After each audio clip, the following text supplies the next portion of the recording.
सब बच्चे मेरे साथ बोलिए जय हिंद। जय हिंद। देखो बच्चों, हम लोग आ गए हैं वेक्टर के अगले वीडियो में और इस वीडियो में हम लोग कुछ और अच्छे कॉन्सेप्ट समझेंगे। देखो, मैंने क्या बताया था आपको पिछले वीडियो में कि मान लीजिए अगर एक पॉइंट है, for example alpha beta gamma, तो इस पॉइंट का पोजीशन वेक्टर, इसको क्या कहते हैं? पोजीशन वेक्टर ऑफ पी, है ना? क्या होगा बोलो?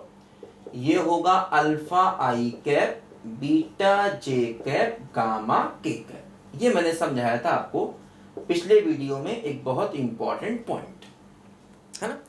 और अगर हम इस वेक्टर का मैग्नीट्यूड निकालना चाहें तो हो जाएगा under root alpha square beta square और गामा स्क्वायर, आई के कोफिशिएंट का स्क्वायर, जे के कोफिशिएंट का स्क्वायर और के कोफिशिएंट का स्क्वायर। ऐसे देखो, ये ओपी वेक्टर का मैग्नीट्यूड हो जाएगा। ठीक है, देखो एक बात और इंपॉर्टेंट ध्यान दो, जैसे ये ओपी वेक्टर है, हालांकि ये पोजीशन वेक्टर है, लेकिन है तो एक प्रकार का वेक्टर ही ना। पोजीशन वेक्टर भी एक प्रकार का वेक्टर होता है, तो वेक्टर के जो नियम कानून है वो ये मानेगा भाई, पोजीशन वेक्टर एक प्रकार का वेक्टर ही है, तो जो भी वेक्टर के नियम कानून है वो इसको मानने पड़ेंगे। बस समझे ना? देखो, जैसे ये जो ओपी वेक्टर है अल्फा बीटा गामा को कहते हैं component. Alpha beta gamma are called scalar component. ध्यान दो इस बात पे, scalar component of OP vector. मतलब ये बात ध्यान रखो हमेशा, किसी भी वेक्टर में जो आई जे के कोफिशिएंट होंगे उनको हम कहते हैं उसके स्केलर कंपोनेंट। ठीक है? अच्छा, इसी प्रकार देखो, अगर हम पूरा पूरा ले लें, जैसे alpha i cap beta j cap और गामा के कैप, इन तीनों को कहेंगे vector component, are called vector component of OP vector. तो मतलब अल्फा बीटा गामा हो गए स्केलर कंपोनेंट, है ना? और ये उसमें आई कैप जे कैप के कैप मल्टीप्लाई कर दें तो ये हो जाएंगे वेक्टर कंपोनेंट किसी भी वेक्टर में। मतलब ये रूल जो है ना वो किसी भी वेक्टर के लिए है, ध्यान रखो हमेशा। ठीक है, कोई वेक्टर हो, आई जे के जो कोफिशिएंट है उनको कंपोनेंट कहेंगे, और अगर हमें वेक्टर की लेंथ चाहिए तो हमेशा ये होगी। ठीक है, इस बात को हमेशा हमें ध्यान रखना है। लिखो जल्दी बेटा इसको।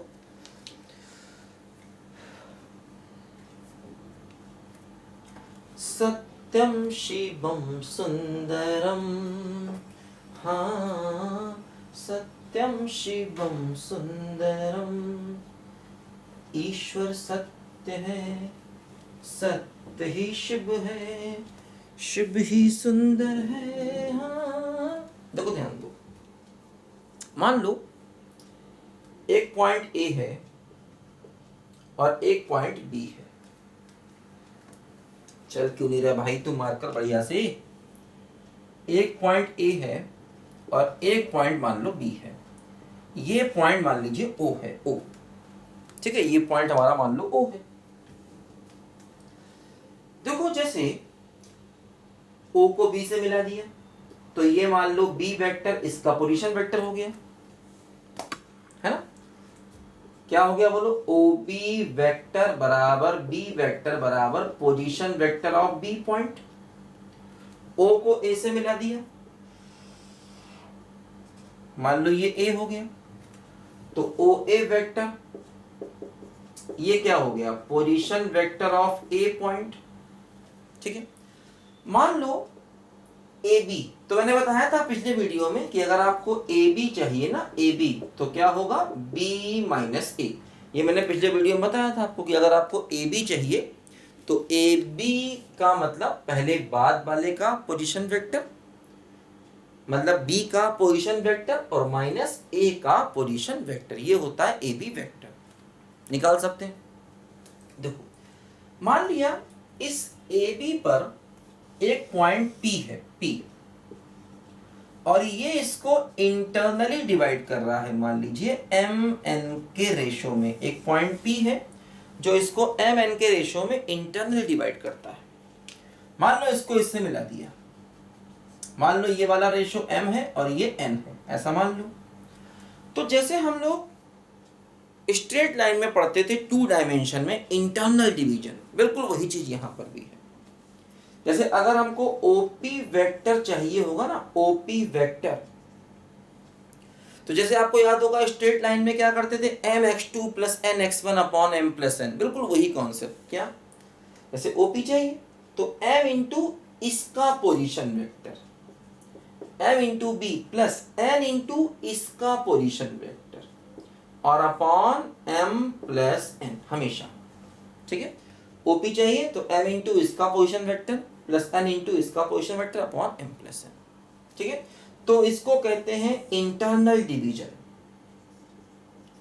ठीक है, ये क्या होता है बोलो, इंटरनल डिवीजन। मतलब अगर पॉइंट ए और बी के बीच में है तो उसका हम पोजीशन वेक्टर निकाल सकते हैं। अगर पॉइंट ए और बी के बीच में है तो उसका पोजीशन वेक्टर हमेशा हम लोग निकाल सकते हैं, इंटरनल डिवीजन। देखो अगर मान लीजिए पी जो है वो मिड पॉइंट हो जाए तो क्या होगा, तो m और n मतलब बराबर हो जाएंगे, क्योंकि अगर p मिड पॉइंट है तो AP और PB बराबर हो जाएंगे, और अगर AP और PB बराबर हो गए तो AP बाई PB क्या हो जाएगा, 1:1 हो जाएगा। मतलब जो रेशो है वो 1:1 हो जाएगा। बस समझे? तो देखो m और n 1:1 हो जाएगा अगर P मिड पॉइंट है। तो देखो अगर P मिड पॉइंट है तो P का पोजीशन वेक्टर mn को 1 रख दो तो a प्लस बी बाई 2। और आपको याद है यही होता था स्ट्रेट लाइन में भी, कि अगर आपको मिड पॉइंट का फार्मूला चाहिए तो x1 प्लस x2 बाई 2 और y1 प्लस y2 बाई 2 होता था स्ट्रेट लाइन में भी। बिल्कुल वही चीज देखो हो गया, a vector plus b vector by 2 अगर आपको मिड पॉइंट का पोजीशन वेक्टर चाहिए तो। ठीक है, लिखो बच्चों, जल्दी ध्यान से लिखो पहले इसको।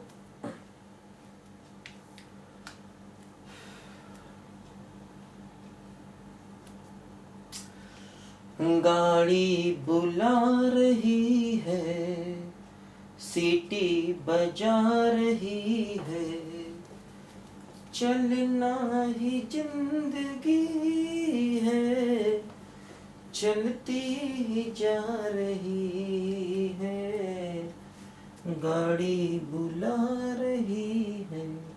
देखो मान लो ए और बी के पोजीशन वेक्टर हमको दिए गए हैं। फिर से ओ ए वेक्टर क्या है बोलो, ए, ये क्या है, पोजीशन वेक्टर ऑफ ए, और ओ बी वेक्टर क्या है बोलो, बी, ये क्या है, पोजीशन वेक्टर ऑफ बी। अब मान लीजिए एक पॉइंट पी है बाहर की तरफ, ए बी के बाहर है, ऐसे हमें ओपी चाहिए। और फिर से देखो एपी और पीबी का जो रेशियो है वो m/n है, बल्कि ये एक्सटर्नल डिवीजन है तो ये वाला माइनस हो जाता है। जैसे ये AP और PB तो m-n, m रेशियो -n।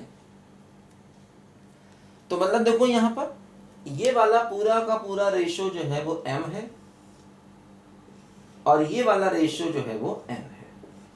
अब हमें देखो OP वेक्टर चाहिए तो क्या होगा, देखो m इंटू बी वेक्टर और -n इंटू ए वेक्टर अपॉन m-n। तो कोई ये हो गया एक्सटर्नल डिवीजन के लिए फार्मूला, जैसा कि कोऑर्डिनेट में होता, आपको याद होगा mx2 -nx1 अपॉन m-n होता था। कोऑर्डिनेट में भी सेम यही चीज होती थी, बिल्कुल वैसे ही यहां पर भी है। इसको कहेंगे external division formula, external division formula. बस समझे? लिखो बच्चों ध्यान से पहले इसको।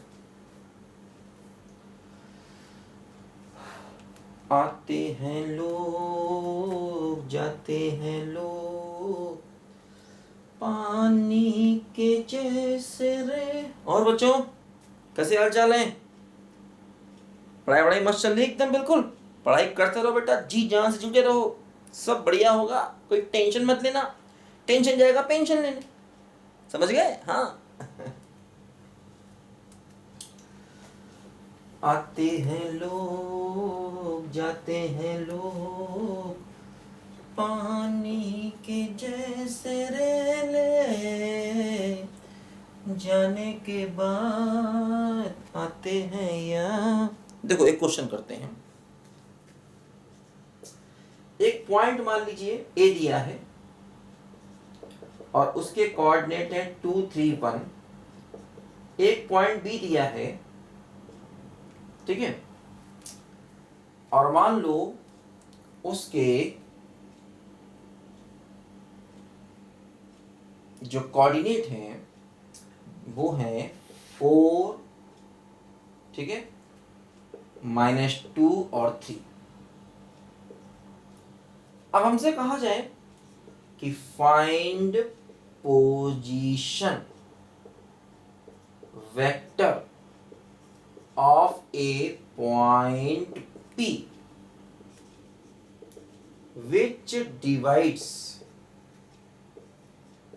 line AB internally in ratio 2:3। 2:3 के रेशो में इंटरनली डिवाइड कर रहा है एक पॉइंट P, उसका हमको पोजीशन वेक्टर चाहिए।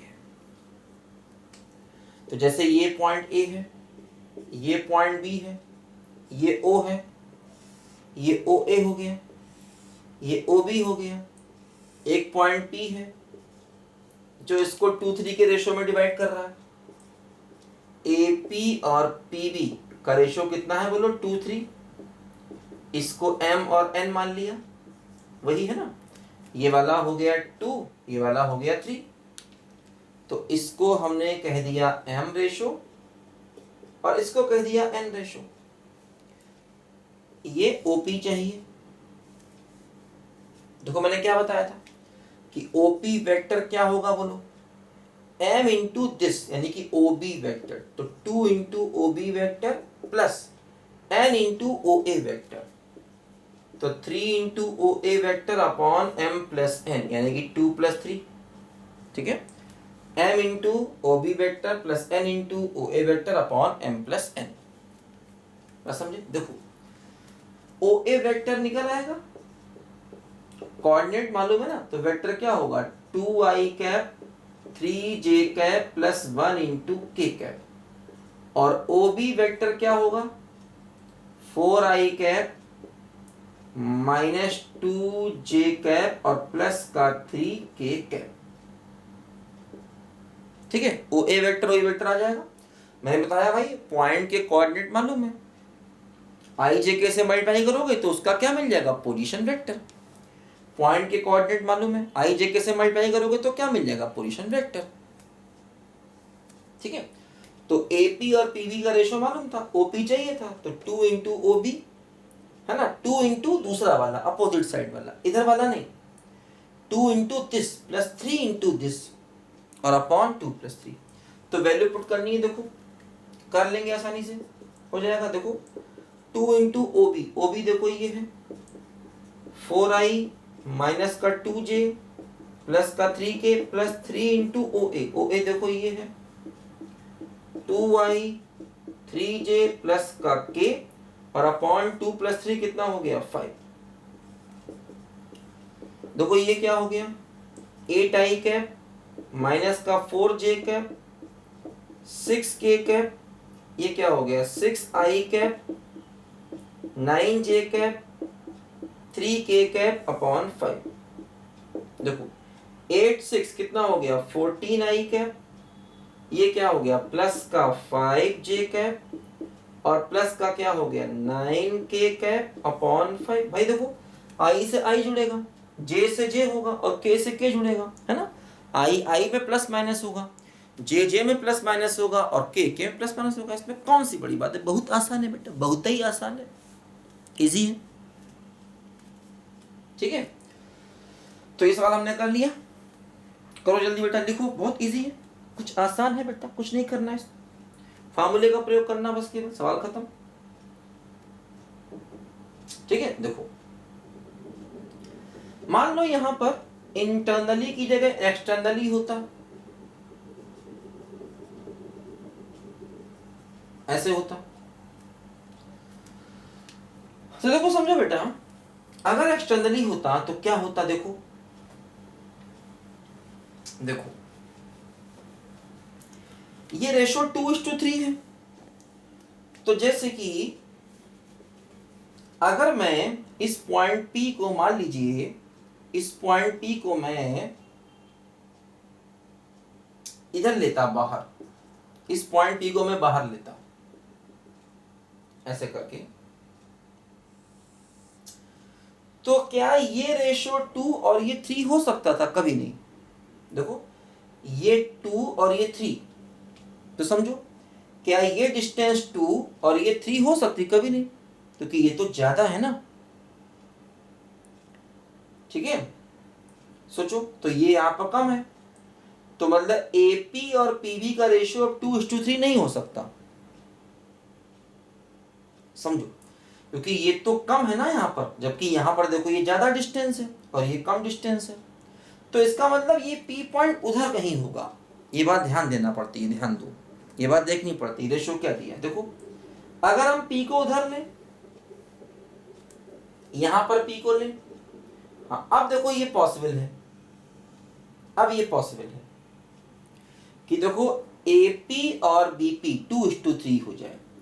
तो अब देखो AP और PB का रेशो 2:3 अब हो सकता है, अब ये चीज पॉसिबल है।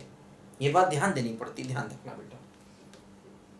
ठीक है, तो ये रेशो हो गया 2 और ये हो गया 3, क्योंकि देखो ये 3 ज्यादा वाला है और ये कम वाला है। निगेटिव इतना बता रहा है कि वो बाहर है और कुछ नहीं भाई, वैल्यू तो, मैग्नीट्यूड तो वही रहेगा ना। जैसे कि मान लो ये AP और PB, तो ये निगेटिव है, तो निगेटिव इतना बता रहा है कि ये लाइन के बाहर है, बाकी बेटा मैग्नीट्यूड तो वही रहेगा ना भाई। AP डिस्टेंस और BP डिस्टेंस का रेशो 2/3, क्योंकि ये कम है और ये ज्यादा है, तभी ऐसा संभव है, वरना ऐसा पॉसिबल नहीं। समझे? देखो क्या होगा, बोलो। अब हमें OP चाहिए, तो OP में देखो क्या फार्मूला था, समझो यहां पर ध्यान से। ठीक है, तो AP और माइनस PB, ऐसे करके देखो यहां पर है AP माइनस PB। ठीक है, तो देखो बच्चों, अब हमें OP वेक्टर चाहिए। देखो मैंने क्या बताया था कि मान लो ये पॉइंट O है, ये A है, ये B है, यहां पर P है। ठीक है, ऐसे करके था देखो ये, तो ये था हमारा A और ये था B, ये वाला रेशो था M और ये वाला रेशो था क्या, बोलो, N, है ना। तो OP कैसे निकाला था, बोलो, OP कैसे निकाला था, बोलो, M into B vector minus N into A vector upon M minus N। ठीक है, तो मतलब देखो हमने क्या किया था कि समझो ये 2:3 रेशो है, एक्सटर्नल है। तो देखो जैसे कि मान लो अगर हम इसको M माने, 3 को क्या माने, बोलो M, समझो ध्यान से। तो देखो OP वेक्टर चाहिए, तो क्या होगा, देखो OP, देखो ये है B से रेशो 3 वाला, तो M इंटू ये होगा OA, 3 इंटू OA होगा और माइनस 2 इंटू OB होगा और अपॉन होगा 3 माइनस 2, मतलब बड़ा वाला पहले फिर छोटा वाला हमेशा। देखो यहां पर भी ये बड़ा है, ये छोटा है, तो M इंटू दिस, M ये वाला है और B, मतलब देखो जो रेशो M है उधर वाला A नहीं लिया, B वाला लिया B। जैसे ये रेशो M है तो M इंटू A नहीं किया, M इंटू B किया B, और N क्या है, B से रेशो, तो B का पोजीशन वेक्टर नहीं लिया। मतलब जैसे ये ए पी वाला रेशो एम है तो ए का पोजीशन वेक्टर नहीं लिया साथ में, ए पी वाला रेशो एम है तो साथ में बी का पोजीशन वेक्टर लिया, M into B, minus B P वाला एन है तो बी का पोजीशन वेक्टर नहीं लिया बल्कि ए का पोजीशन वेक्टर लिया, है ना। तो क्या हुआ, M into B minus N into A upon M minus N.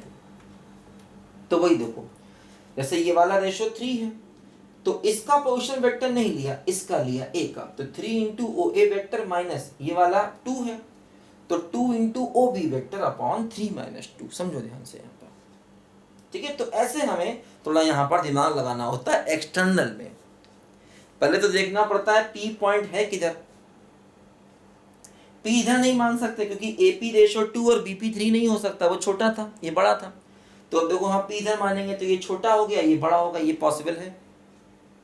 और दूसरा, पहले बड़ा वाला 3 और 3 इंटू, अब देखो ये बी से है ना, बी से ये रेशो पी का किससे, बी से, तो ये नहीं लिया, 3 इंटू ए लिया, 3 into O A vector minus ये 2 है तो 2 इंटू ओ बी वेक्टर।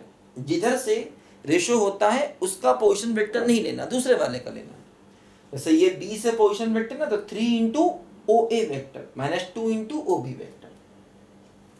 अब देखो ओपी क्या होगा, 3 इंटू ओ ए हम जानते हैं 2i cap 3j cap plus k cap और माइनस 2 इंटू ओ बी भी हम जानते हैं 4i cap minus 2j cap plus 3k cap और अपॉन 3 माइनस 2 कितना हो गया 1। इसको सिंप्लीफाई कर ले, क्या हो गया 6i cap 9j cap plus का 3k कैप माइनस का 8i कैप प्लस का 4j कैप माइनस का 6k कैप, नीचे 1 है तो ये क्या हो गया माइनस का 2i कैप प्लस का 13j कैप और माइनस का 3k कैप। देखो ये आ गया इस p का पोजीशन वेक्टर, बस समझे। तो इंटरनल डिवीजन हो हम निकालें, ऐसा सवाल बेटा एनसीईआरटी में दिए गए हैं और आईआईटी में भी मेंस एग्जाम में इस प्रकार के सवाल बेटा आते रहते हैं। मेंस एग्जाम में ध्यान रखना, एडवांस में तो नहीं आते, एडवांस में थोड़ा सा टफ आते हैं, लेकिन मेंस एग्जाम में इस प्रकार के सवाल अक्सर आते रहते हैं। और ये सवाल आपके ऐसे एनसीईआरटी में भी दिए गए हैं, सब आपके 12th के सिलेबस में है, समझो ध्यान से, ठीक है। देखो लिखो जल्दी से। अच्छा अब मान लो तीसरा क्या कहें कि अगर इसका मिड पॉइंट है तब, मान लो इसका मिड पॉइंट का पोजीशन वेक्टर चाहिए तब,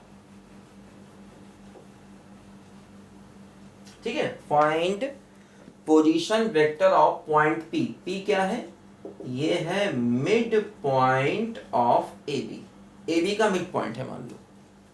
तो जैसे मान लो ये ए है, ये मान लो बी है, ये ओ है, ये हो गया ओ बी, ये क्या हो गया ओ ए, और मान लो ये पी है तो ये मिड पॉइंट है, ये ओ पी। तो बहुत आसान है, ओ पी क्या हो जाएगा बोलो, मिड पॉइंट है तो a प्लस बी बाई 2 यानी कि ओ ए और प्लस ओ बी बाई 2, बात खत्म हो गई। ओ ए की वैल्यू 2y 3j प्लस के और ओ बी की value 4i minus 2j plus 3k divide by 2, समझे। ओ ए और देखो 2i ये हो गया 6i कैप प्लस का j कैप प्लस का 4k कैप बाई 2, देखो ये हो गया 3i cap plus 1/2j cap plus 2k cap, ये हो गया हमारा क्या बोलो ओपी वेक्टर, मिड पॉइंट का पोजीशन वेक्टर। ऐसे करके हम लोग निकाल सकते हैं, बहुत ही इजी है बहुत आसान है, कोई दिक्कत नहीं। लिखो जल्दी से, फार्मूलों का सारा खेल है बेटा।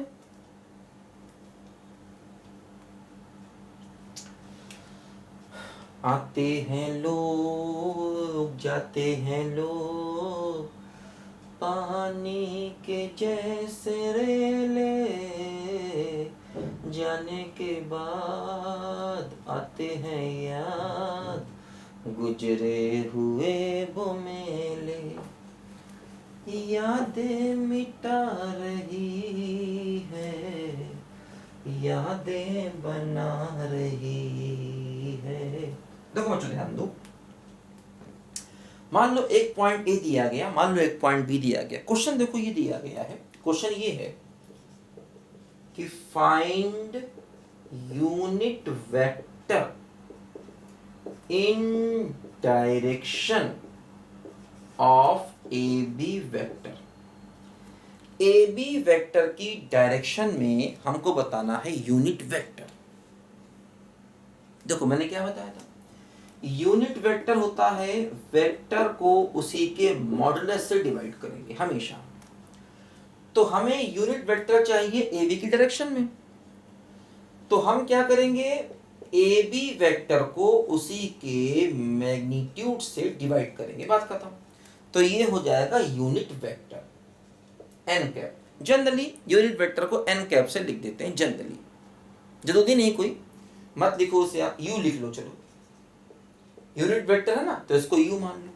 तो A B vector divide by modulus of A B. अब देखो ए बी निकाल सकते हैं, कैसे मैंने बताया था, ए मालूम है बी मालूम है, तो इससे मिल गया इसका पोजीशन वेक्टर और इससे मिल गया इसका पोजीशन वेक्टर।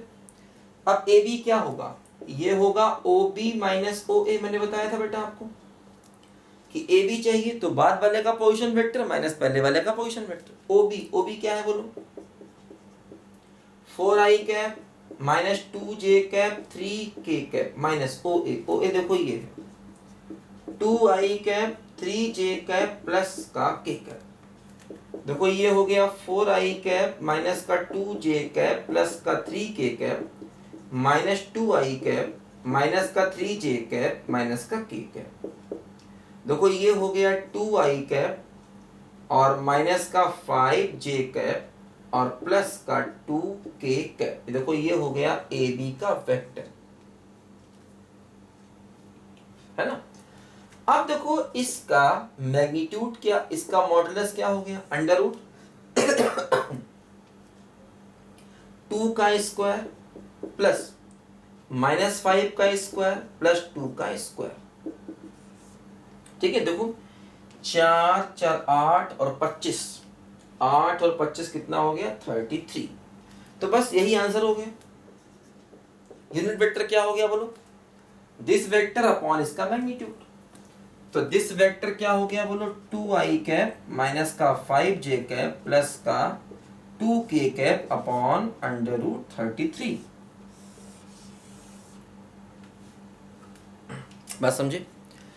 तो इस तरीके से हम किसी भी वेक्टर का यूनिट वेक्टर निकाल सकते हैं। भाई उस वेक्टर को उसी के मैग्नीट्यूड से डिवाइड करना है। जैसे ये वेक्टर आपने निकाला तो इसका मैग्नीट्यूड क्या होगा, मैंने बताया अंडर रूट i का कोफिशिएंट स्क्वायर, j का कोफिशिएंट स्क्वायर प्लस k का कोफिशिएंट स्क्वायर। तो ए बी मिल गया मॉडुलस उसका। वेक्टर को उसके मैग्नीट्यूड से डिवाइड करेंगे तो क्या मिल जाएगा, यूनिट वेक्टर मिल जाएगा। देखो वही हमको चाहिए यहाँ पर 2i कैप।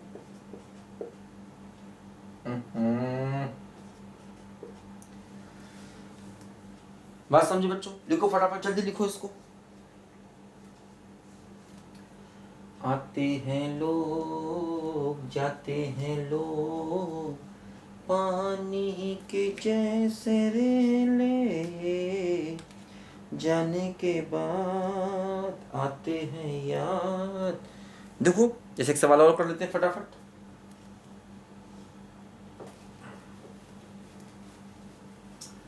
गुजरे हुए वो मेले यादें मिटा रही है, जीना सिखा रही है, गाड़ी बुला रही। देखो मान लो क्वेश्चन करना है, एक वेक्टर ए दिया गया है i plus J plus 3k, एक वेक्टर बी दिया गया है 3i प्लस जे माइनस का k।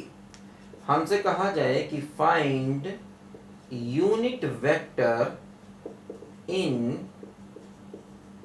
Direction of A plus B vector. A vector plus B vector की डायरेक्शन में हमको बताना है यूनिट वेक्टर।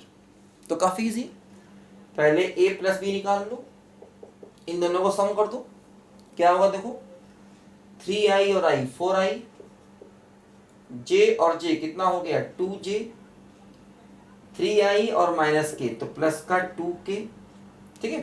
अब चाहिए है यूनिट वेक्टर, तो इस वेक्टर को इसी के मैग्नीट्यूड से डिवाइड कर दो, ठीक है। देखो इसी का मैग्नीट्यूड निकाल लो, क्या हो गया अंडर रूट i का कोफिशिएंट स्क्वायर 16, j का कोफिशिएंट स्क्वायर 4, k का कोफिशिएंट स्क्वायर 4, तो क्या हो गया अंडर रूट 24।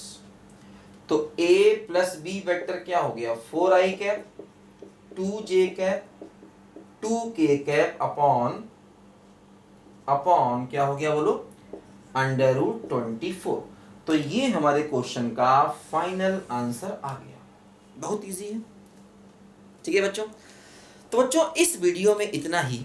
तो ये हम लोग आज अब एक तरीके से बिल्कुल फुल फ्लैश वेक्टर में अब प्रवेश कर चुके हैं और वेक्टर से कांटे का मुकाबला चल रहा है और विजय अपनी ही होगी। वेक्टर से बहुत टफ कंपटीशन चल रहा है हमारा इस समय और बिल्कुल हम वेक्टर्स को हरा करके आगे निकल जाएंगे, ठीक है। कोई टेंशन वाली बात नहीं है, ठीक है। मन से पढ़ेंगे और ध्यान से पढ़ेंगे और एनसीईआरटी के और आईआईटी के दोनों के हम आसानी से सवाल कर पाएंगे। अभी मैं आपको और भी कॉन्सेप्ट बताऊंगा, वेक्टर में कई कॉन्सेप्ट बाकी हैं, जैसे कोलिनियर वेक्टर क्या होता है, इसके बाद आता है डायरेक्शन कोसाइन डायरेक्शन रेशियोज आता है, फिर वेक्टर का डॉट प्रोडक्ट क्रॉस प्रोडक्ट आता है, वेक्टर का ट्रिपल प्रोडक्ट आता है, वगैरह वगैरह, ठीक है बच्चों। तो इस वीडियो में इतना ही, अगले वीडियो में मिलते हैं ब्रेक के बाद, ठीक है बच्चों। तब तक के लिए बाय बाय। इसको लिख लो जल्दी से।